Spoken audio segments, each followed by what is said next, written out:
सीधे ऊपर से गिरा एक बम युद्धपोत के डेक को चीरता हुआ सीधा हथियारों के गोदाम में जा गिरा। टाइमर फ्यूज के ट्रिगर होते ही एरिजोना बैटलशिप धमाके से 2 हिस्सों में टूट गई। उस दिन जापान ने पर्ल हार्बर पर अचानक हमला कर दिया था। सैकड़ों जापानी लड़ाकू विमान पर्ल हार्बर पर बिना किसी डर के सटीक बमबारी कर रहे थे। पूरा पर्ल हार्बर आग के समंदर में तब्दील हो गया था। इस हमले में जापान का लक्ष्य अमेरिका के पैसिफिक फ्लीट को पूरी तरह से तबाह करना था। पोर्ट पर मौजूद हर एक युद्धपोत को निशाना बनाया जा रहा था। दुश्मन के विमान पर्ल हार्बर में ऐसे घूम रहे थे जैसे उन्हें रोकने वाला कोई न हो। उन्हें खुद अंदाजा नहीं था कि ये हमला उनकी ट्रेनिंग से भी ज्यादा आसान होगा। अमेरिकी सैनिकों को जैसे तैसे जवाबी कार्रवाई करनी पड़ी। सभी एंटी एयरक्राफ्ट गन दुश्मनों पर गोलियां बरसा रही थी, लेकिन एकाध विमान को गिरा देने से कोई खास फर्क नहीं पड़ने वाला था। नेवल बेस की हर एक चीज उनके निशाने पर थी। जापानी विमान जान बचाकर भाग रहे लोगों पर पागलों की तरह गोलियां बरसा रहे थे। द्वीप पर मौजूद एयरबेस भी उनकी बमबारी का मुख्य निशाना था। नींद से जागे पायलट तुरंत एयरबेस की तरफ भागे, लेकिन खुले में भागना उन्हें चलता फिरता निशाना बना रहा था। एयरबेस पर खड़े लड़ाकू विमानों को उड़ान भरने से पहले ही तबाह कर दिया गया। अमेरिकी सेना के पास अब उनका मुकाबला करने की कोई ताकत नहीं बची थी। लड़ाकू विमानों की तुलना में युद्धपोतों को डुबाना ज्यादा मुश्किल होता है, इसलिए जापानी सेना ने अमेरिकी बेड़े को खत्म करने में पूरी ताकत झोंक दी। एक के बाद एक कई टॉर्पीडो पानी में दागे गए, जिसके चलते विशाल युद्धपोत में कई जगह पानी भर गया। समंदर का पानी अंदर आते ही पूरा जहाज एक तरफ पलटने लगा। जहाज पर मौजूद सैनिक पानी में गिरने लगे, लेकिन दुश्मन पूरी तरह से नामो निशान मिटाने के इरादे से आया था। लगातार टॉर्पीडो के हमलों से एक और विशाल युद्धपोत पानी में डूब गया। युद्धपोत धीरे धीरे समंदर में समाने लगा और अनगिनत सैनिक भी उसी के साथ पानी की गहराइयों में डूब गए। जापानी विमानों ने पानी में तैर रहे सैनिकों को भी नहीं बख्शा। उनकी लगातार फायरिंग से बहुत सारे अमेरिकी सैनिक मारे गए।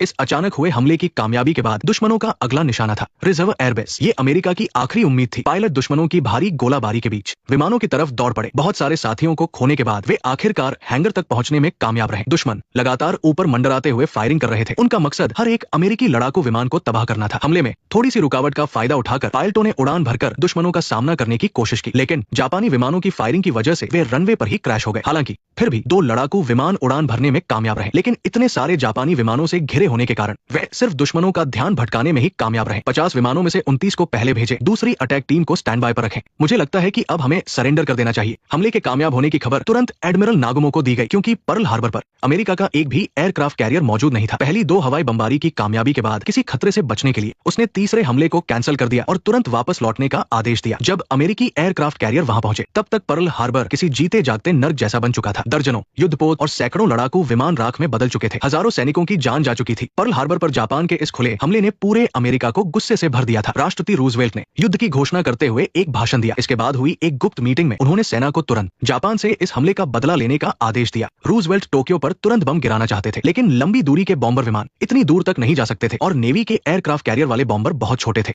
लेकिन रूजवेल्ट के लिए ये कोई बहाना नहीं था। उन्होंने अपनी व्हील चेयर को खिसकाया और अपने बेजान पैरों को उठाया। कई सालों से पैरालाइज होने के बावजूद उन्होंने संघर्ष करते हुए खुद को पैरों पर खड़ा कर लिया। राष्ट्रपति का आदेश